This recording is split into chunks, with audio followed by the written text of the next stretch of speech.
Nakasero. Priscilla, when you see this art piece, what comes into your mind?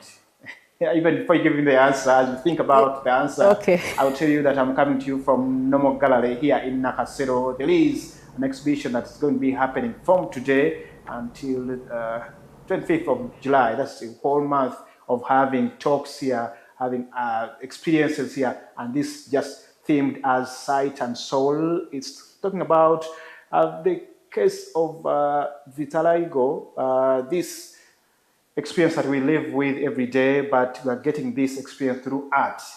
Art is so powerful, and these conversations or these pieces are going to be here. And of course, the person behind it is none other than Martin Isenkubuge. You're a great artist. I should commend you. Thank you. Thank you. First of me, the story about this, what I'm seeing, Yeah. before we even move to other pieces. The art piece itself is called Conversations at the Table. And for me, it's an imagination of this one table where we are having negotiations that are very healthy, and we are seeking out to live as harmonious human beings in this fabric of life, where we don't have choices really to say this doesn't belong here, this one shouldn't come on this table. There's a lot that happens when people sit around the table.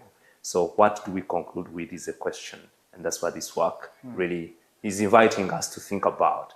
When we sit on that table, what do we think about people with vitiligo? And I am sparking a conversation. Actually, I was thinking the co-wives are just fighting for the husband. Yeah, not really. You know, in Uganda, we identify vitiligo as abalongo babocha. And these two ladies are twins.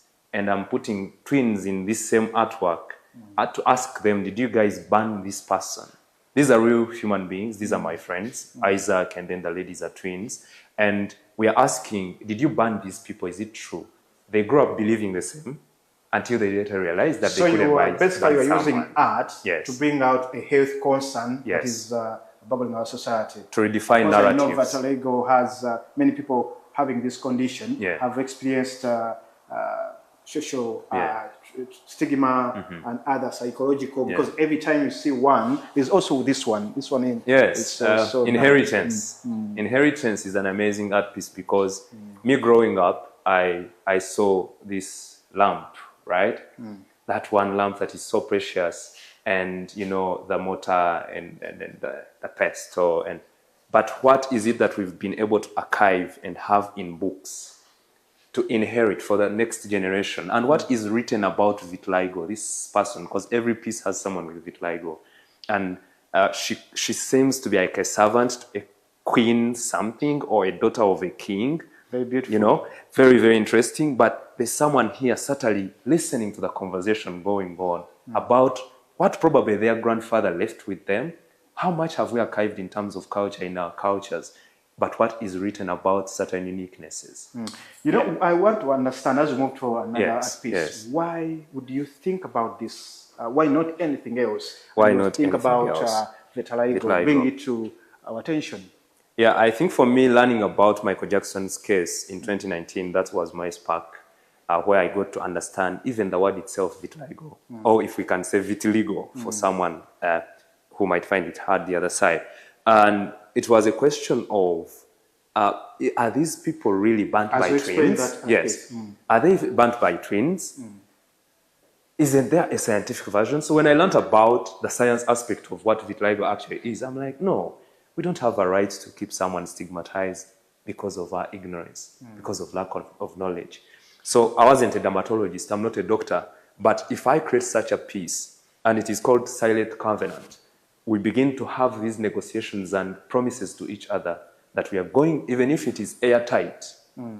Airtight, meaning air-free, it means there is no air in this artwork. They have no oxygen. The environment is all empty.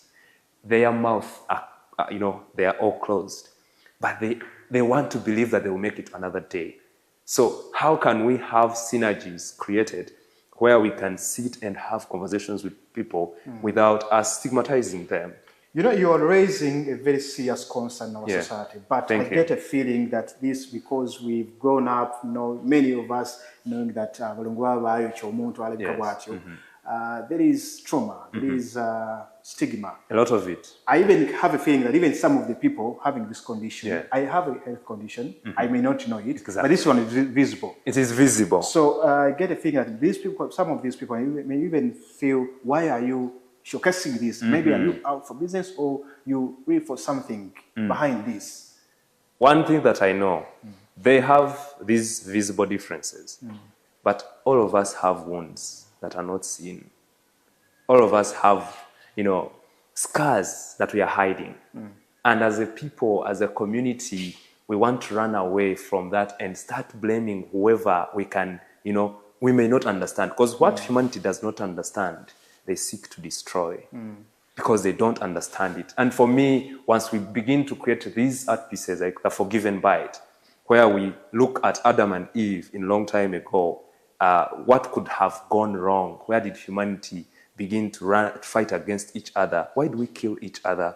But we are forgiven anyway. Why don't we extend that same grace to the other person and allow them to live, with comfort? Well, you're using that experience. Yes. I see the guy holding an apple, which is behind there having some sewing on it. Yes. But I see some other faces. I don't know whether someone who is watching is able to see that there are also other people in there.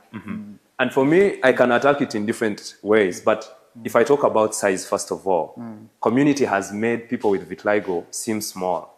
So for me, I'm coming and saying, no, society was a small one. And these people with vitiligo, they are actually the big ones. Okay. That one is the visual bit of it just. Okay. But those people in the background, they represent the bigger fabric of life, the humanity that has created narratives that are fabricated. Right. I know these conversations, these engagements, and this is just a sample of these art pieces. Tell me, some people are able to come here and see Martin Senkubuge showcasing these art pieces. What is going to be happening, taking place here? What other conversations, what other activities will be taking place here for the next 1 month? Yeah, well, we are going to have different representatives from different audiences, from the ministry, from the government. We are going to have people who are artists as well. But most importantly for me, it is us coming and seeing people with vitiligo in such a space. Because art is considered to be something beautiful and precious, as if those with vitiligo shouldn't be in that space. And for me, I've always wanted people with vitiligo to come without even putting on gloves, without hiding, but rather with confidence, with boldness. And I can't wait to see those people in this space, enjoying life and the art, with some drink, and we enjoy life and make it simple for everyone else. So I invite everyone, wherever they could be, they would take this opportunity to come and enjoy it. I should commend you once again, Martin Senkubuge. Thank you so much for being such a brilliant and someone who has the art of changing society through your craft. Martin Senkubuge, they are holding this between sight and soul here, happening here at Normal Gallery. You can be free. You never know. Vitiligo, anyone can get this condition called vitiligo. But even if you don't have, you need to know this information. To learn about it through art, but also other engagements. Stephen Ibido, Fefe Swechpuga, taking you back to studios morning at NTV. Stay at Nate.